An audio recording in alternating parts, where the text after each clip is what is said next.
Est-ce que tu te souviens de ce moment où Iris chante pour la première fois, déclenche une lumière mystique, et se fait recruter par 2 filles au pouvoir magique? Ce n'est pas juste une scène random, c'est le tout début d'une guerre secrète, entre un royaume dévasté et un tyran prêt à tout pour régner sur les dimensions magiques. Bienvenue dans Loli-Rock, un dessin animé français qui ressemble à du Wix, mais qui cache une véritable saga magique avec trahison, exil, combat et transmission. Et aujourd'hui, je te raconte toute l'histoire.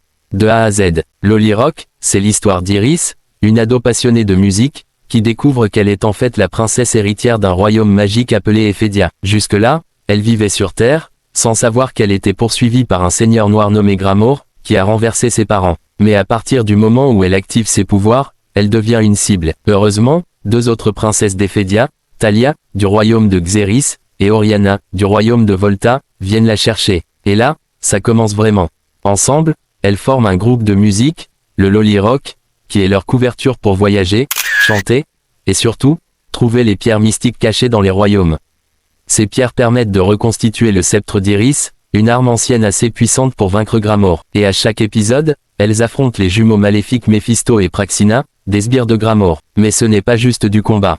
Les filles doivent apprendre à se faire confiance, à canaliser leur pouvoir, à faire face à leur peur. Ce que j'ai adoré, la diversité des royaumes, chaque princesse vient d'un univers différent, avec une esthétique, une pierre magique et une énergie propre. Et les combats ne sont jamais gratuits. Chaque affrontement leur enseigne quelque chose, sur elle-même ou sur le passé d'Ephédia. Mais plus on avance, plus l'intrigue s'intensifie. Petit à petit, Iris commence à avoir des visions de ses parents disparus, de son royaume détruit, et même de Gramour lui-même. Spoiler majeur, on découvre que Méphisto et Praxina ont été créés artificiellement par Gramour à partir de magie noire. Et là, tu sens le basculement. Parce que l'un des deux commence à douter.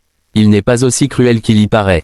Et pendant ce temps, Lina et Carissa, 2 nouvelles princesses rebelles, rejoignent l'équipe. Elles sont plus matures, plus sérieuses, et prépare le terrain pour un affrontement final. La saison 2 monte clairement en puissance.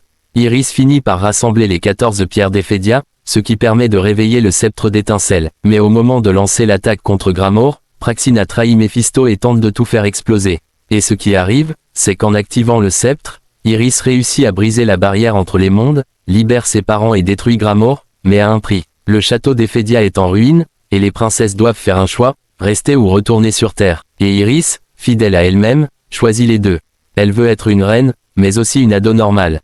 Ce que beaucoup ne savent pas, c'est que Loli-Rock a failli ne jamais avoir de saison 2. Les fans ont harcelé les producteurs, créé des pétitions, et ça a payé. Mais ce qui est triste, c'est qu'on n'a jamais eu la vraie suite. Il y a des pistes laissées ouvertes.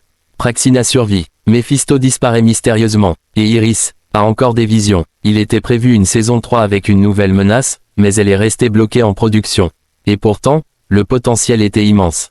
L'esthétique, la musique originale en anglais et français, les transformations, c'était du haut niveau pour une production européenne. Loli-Rock, ce n'était pas juste une série pour enfants.